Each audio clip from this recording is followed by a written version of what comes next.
A paz e a graça vos seja multiplicado. Deus cumpre promessas, sim, mas não é do teu jeito.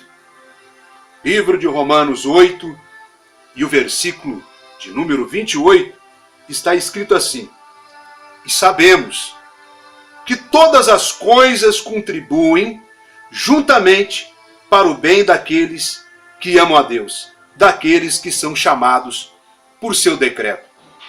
O apóstolo Paulo escreveu a carta aos Romanos quando ele estava em Corinto como hóspede na casa de Gaio, enquanto escrevia a carta aos Romanos por intermédio do seu auxiliar Tércio.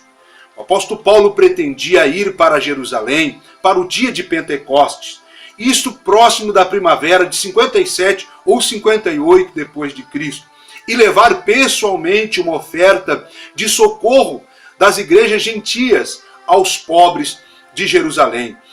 A seguir, o apóstolo Paulo pretendia ir para a Espanha, levando-lhes o evangelho, e visitar de passagem a igreja de Roma e receber ajuda dos crentes ali para seguir a sua caminhada rumo ao oeste. Porque o apóstolo Paulo não tinha a igreja de Roma como campo específico de nenhum outro apóstolo. Isso ele vai dizer no capítulo 15 e no versículo 20 desta mesma carta.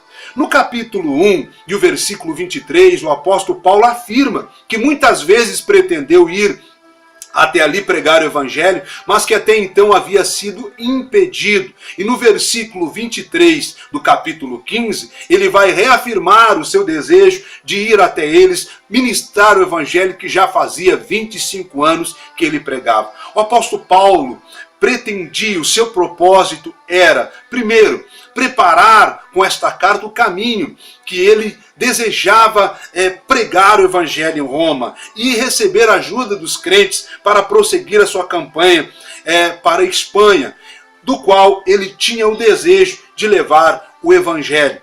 O propósito do apóstolo Paulo escrever esta carta é triplo. Primeiro, preparar o caminho. Segundo, parece que os crentes de Roma ouviram boatos falsos da teologia e da mensagem de Paulo.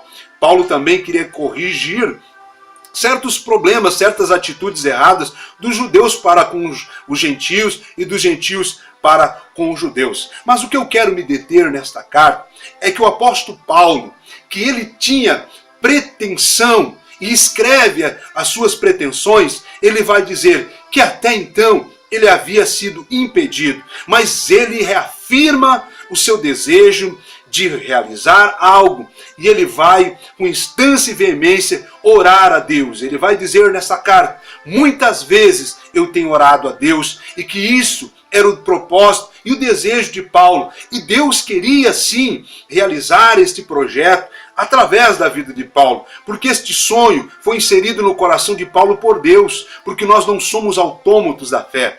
Quando nós temos um propósito, um projeto na presença de Deus, quem insere em nosso coração é o próprio Deus, mas não é da nossa maneira. No livro de Isaías 55, e o versículo 9 diz: assim como os céus são mais altos que a terra, assim são os meus pensamentos mais altos que os teus pensamentos.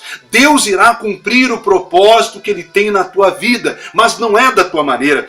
Deus irá fazer algo acontecer na tua história, mas não é do teu jeito. Quando eu olho para a minha história, eu me lembro que eu morei 10 anos nas ruas, e dessa passagem que eu tenho nas ruas, algumas pessoas olhavam para mim e diziam: menino, você tem alguma coisa especial há em você. Alguma coisa vai acontecer. Você é destinado para fazer grandes coisas. E eu guardava isso no meu coração. Como um menino de rua, um morador de rua, estava destinado a grandes coisas. Mas isso mudou quando um dia eu estava sentado na praça de Novo Hamburgo, próximo à Concha, e parou uma caçamba, um caminhão, e desceu de lá uma senhora com um bebezinho no colo. Essa senhora com esta criança desceu chorando. Essa criança estava semi-morta, com as unhas roxas, a boca roxa, os olhos pálida, e não parece que ela não respirava, parecia uma boneca. Eu fui tomado de uma força que eu não conseguia explicar. Hoje eu explico que Deus tomou a minha vida, mas eu fui tomado desta força, tomei aquela criança nos braços e saí correndo. E aquela mulher saiu gritando atrás: menino, onde você vai? Com a minha filha. Eu invadi o Prontomed na frente do shopping em Novo Hamburgo e bati, gritei, e eles saíram. O que está acontecendo? Eu disse: salva essa criança, que ela está morrendo. Eu entreguei a criança, eles levaram para dentro e eles reanimaram aquela criança, trouxeram ela à vida novamente, e eu senti algo tão bom. Aquela mãe chorava e dizia: muito obrigado pelo que você fez com a minha filha. E os médicos disseram: se eu não tivesse feito aquilo, talvez aquela criança não tivesse sobrevivido. Quando alguém dizia para mim: você está destinado a fazer grandes coisas, eu imaginava que eu seria rico, eu imaginava que eu seria famoso, destinado a fazer grandes coisas. Quando alguém me liga e diz: pastor Jefferson, eu fui curado por intermédio do teu ministério. Pastor Jefferson, eu aceitei Jesus através da sua vida. Pastor Jefferson, um louvor do teu CD mudou a história da minha vida. E isto é gratificante. Isto para mim são as grandes coisas. Então, quando eu olho para o passado e me lembro que 3 vezes na minha infância eu passei pelo vale da sombra e da morte, onde Satanás tentou ceifar a minha vida. E quando eu vejo a minha vida hoje, podendo ministrar a palavra, sendo ministro do evangelho, isto é o que Deus cumpre.